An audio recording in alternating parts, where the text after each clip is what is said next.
Hello there, this is the Bible of Soccer, not soccer, and in this video we're going to talk about the final match for the Euro 2020 or 2021, whatever you want to call it, and about how beautiful this world looks like.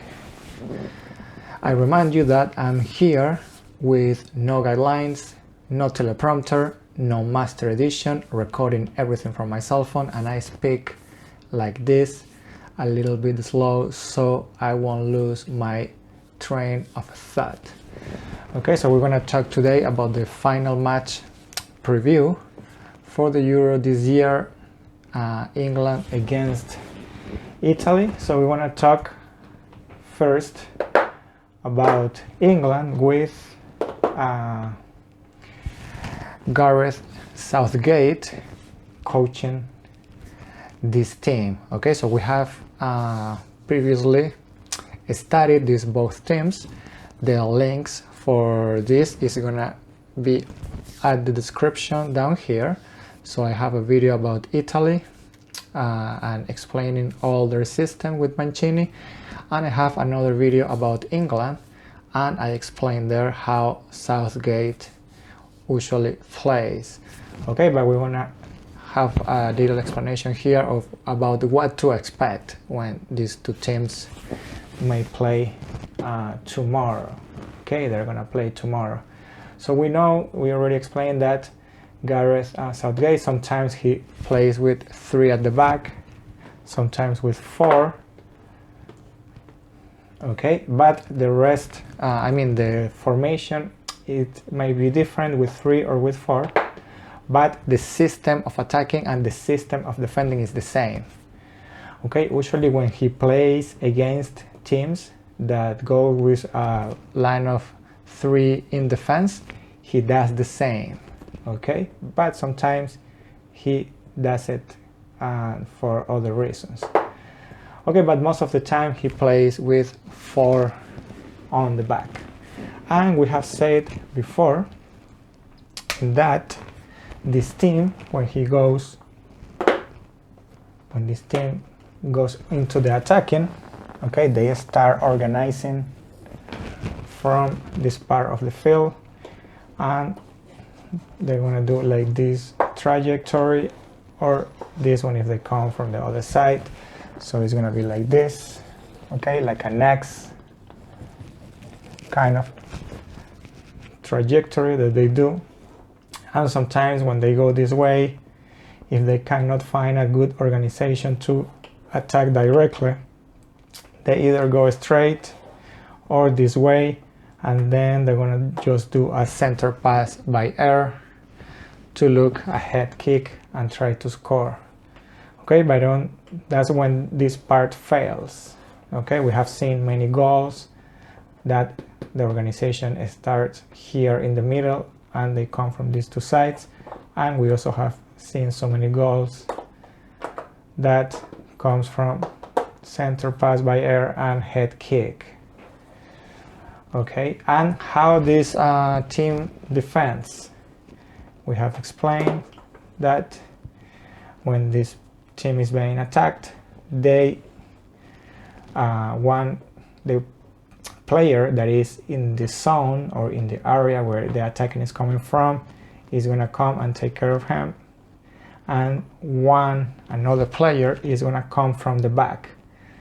Okay, the idea is that this player cannot come back and is forced to either pass the ball to another teammate or just to do a center pass that is going to be not so good because he's under pressure.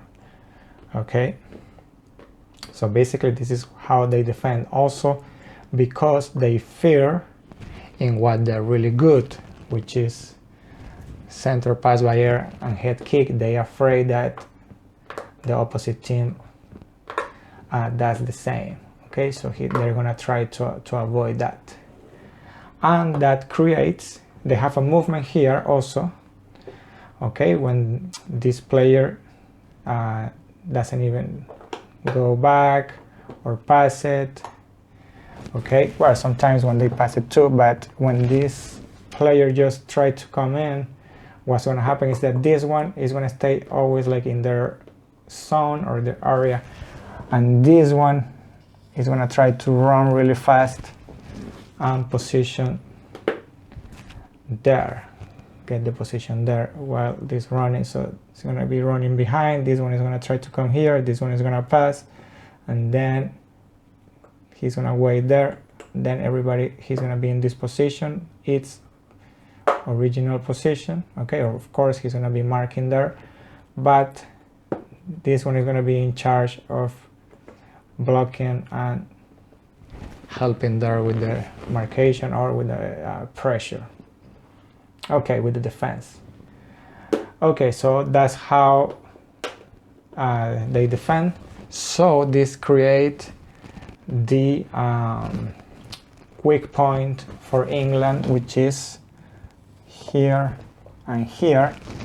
So if I'm here like this and they're doing this and I try to come in, and this one is going to try to come here in this direction, what I'm going to try to do is give the ball to another one, to another teammate, to a teammate, and try to come in this little window that is there, because this one is going to come here when I try to go in, these two are going to try to come here.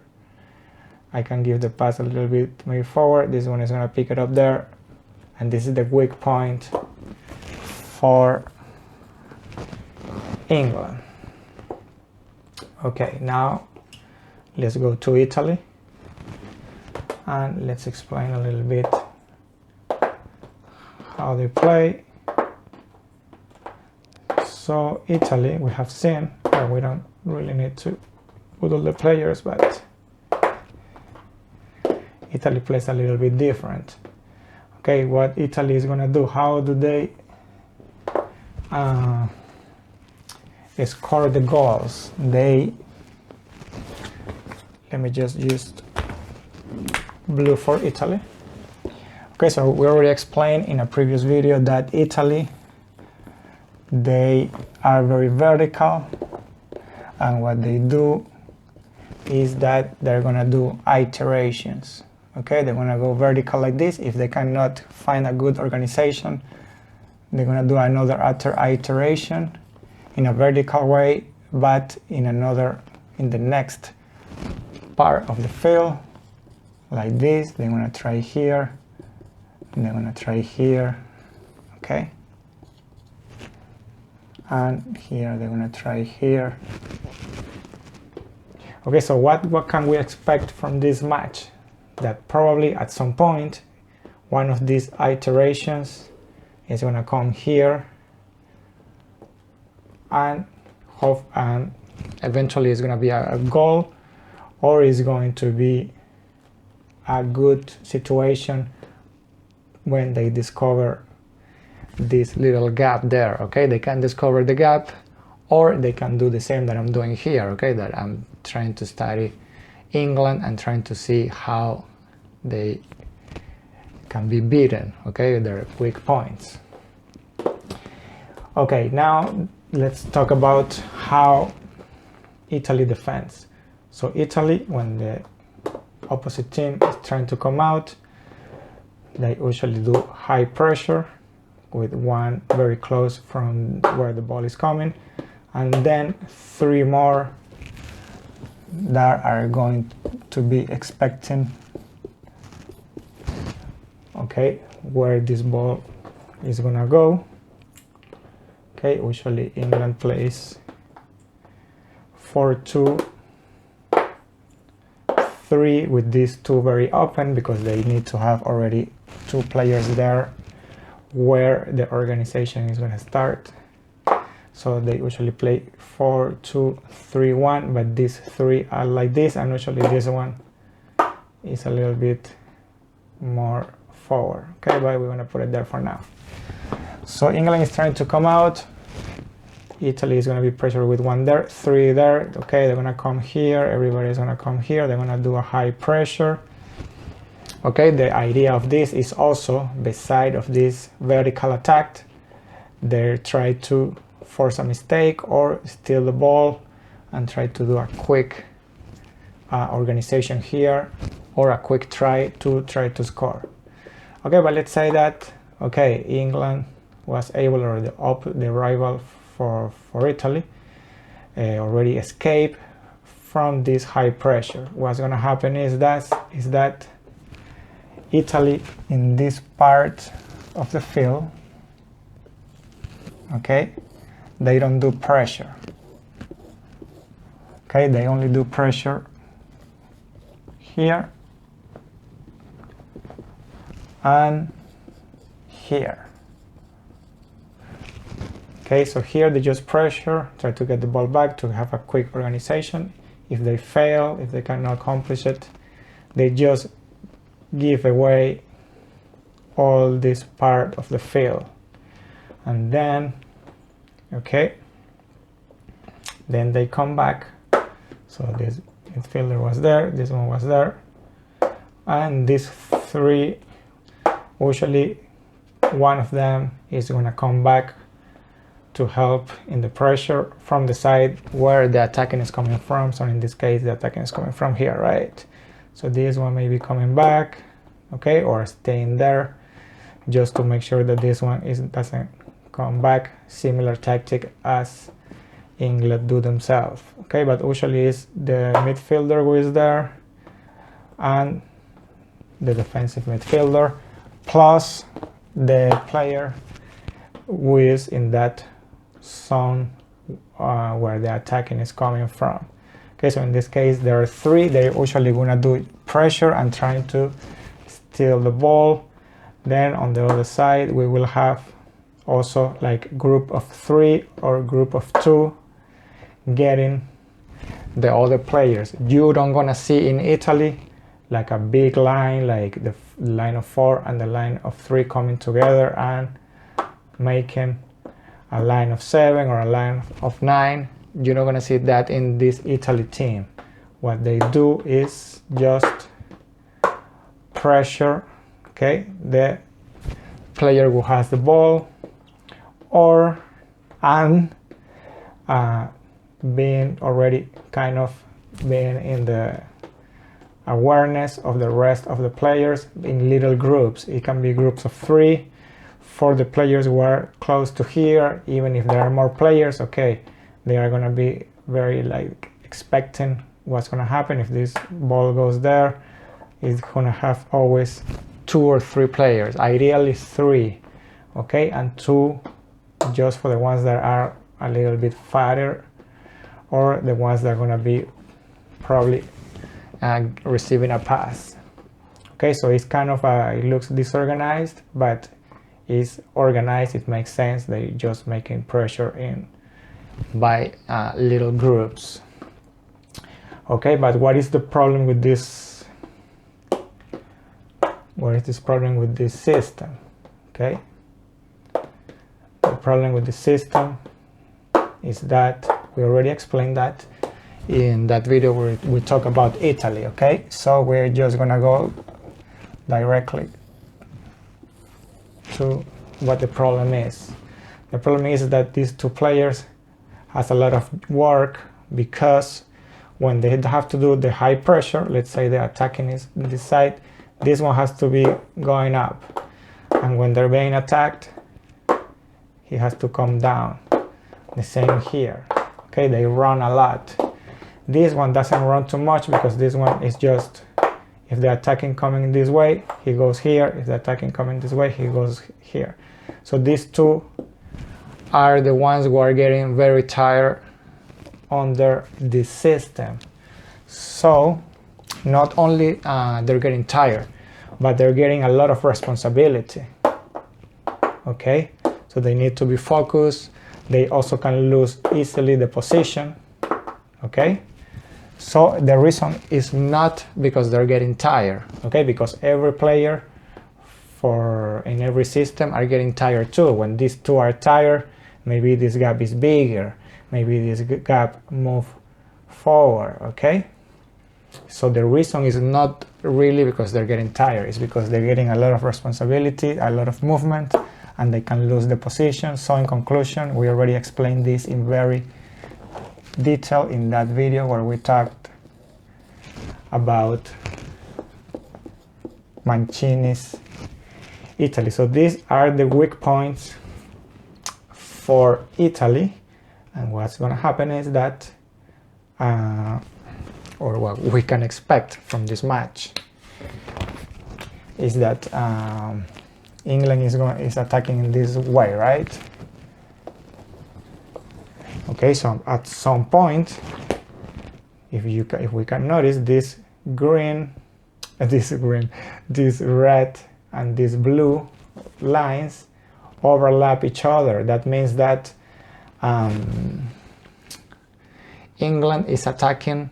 Eventually, it will attack in the same area where naturally, in the same area where Italy has their problems.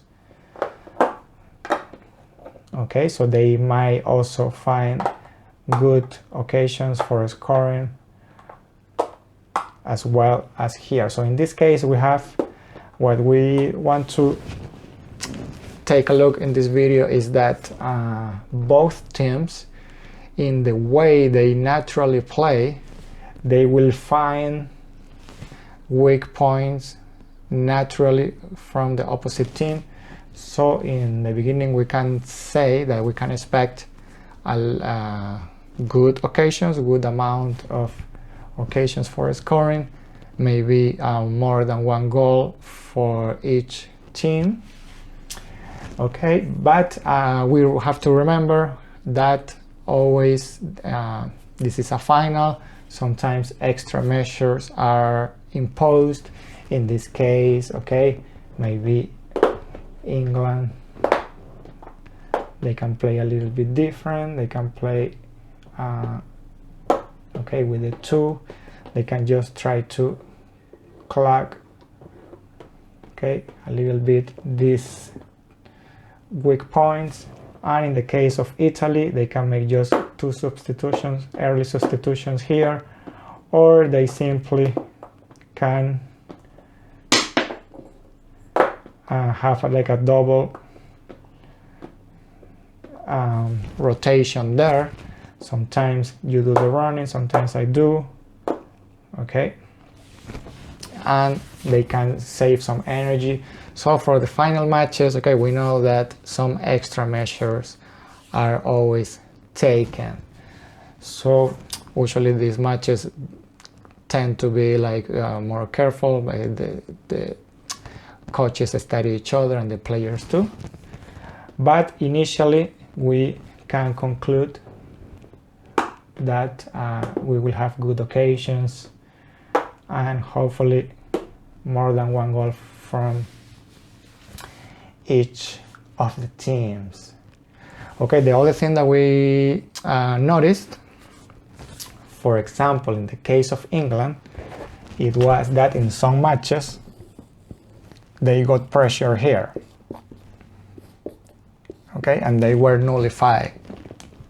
They had really bad times. Okay, Italy doesn't do that naturally, but if they have studied England, they will do. Maybe they change a little bit their style. Instead of pressuring all the way up there, they can just wait for Italy here to pressure them here. Okay, we saw that in several England matches, at least in 2, in one with the Denmark team. So in the case with Denmark, what happened was that Denmark didn't really want to pressure there. What happens is that Denmark starts from there too, like England. They really start their organization from there. And in the case of Denmark, they do that the same too. They do the same too.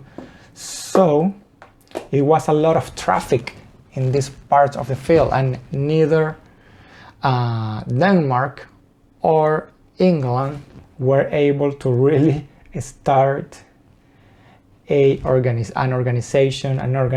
attack from there, so they were forced, both teams, okay, but here right now we're only going to focus about England, okay, England were forced to attack through the middle, and that's why we watched so many imprecisions, okay, the players, the organizations were not really the best, they were not precise, because they are not used to attack from the middle in this system. When they play for the national team, they do the attacking starting from another part of the field.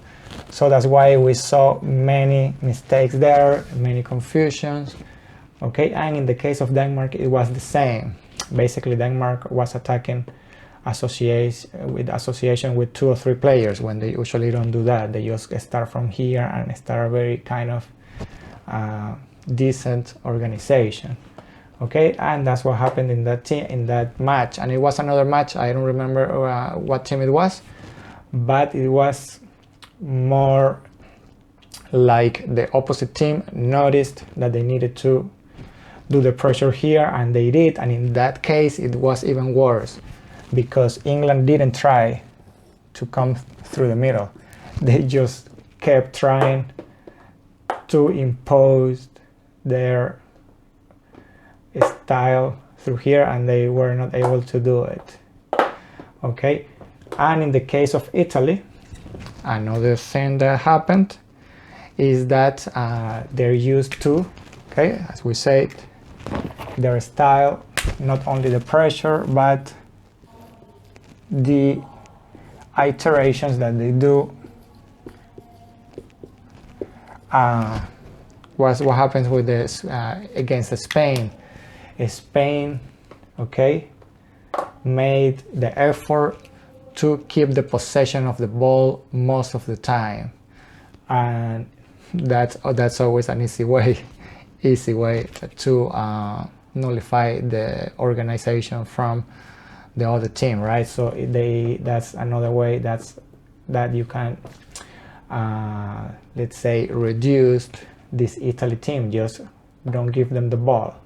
But because this style is very vertical, okay, Italy managed to do a counter attack that it was very successful, and they scored the first goal, okay. So even by doing that, it's difficult to predict, okay, but it's one way to nullify this Italy, because this Italy is different than other Italian teams that they really like to do the catenaccio, right? Just locked here in defense, and then try to find a way to come out with at least one goal. But this is not the case, so you can nullify them by keeping the ball. But I'm not sure how many players England can have to accomplish this. In the case of Spain, they have good players who they like to touch the ball and do short passes and try to just have the possession. Okay, but this is basically what we can expect from this match. Plus, of course, some ideas. We're gonna have on the description the analysis from these 2 teams. Okay, the England one is a very old, let's say, a study that we did when they were going to the World Cup, okay, but some of the players, or most of the players, are the same, but most importantly, the coach is the same, Gareth Southgate, and the system in attacking and defending is the same. So that video is also very good to understand this England team. And of course, the other one for Italy, we just did it recently and it's very fresh. Italy didn't go to the World Cup, so we didn't analyze them in those times, okay? The England video is like 4 years ago, but it's still very loyal for what they keep doing today. And that's gonna be all for this video. If you enjoy it, you can give me a like, thumbs up, you can share this video. This is a new channel, okay? Before we only had the Spanish version. And if you haven't subscribed, maybe this will be a good time to do it, so that way you won't miss my next video, or eventually when we start making or streaming some live videos as well. So it says goodbye to you. The Bible of soccer, not soccer.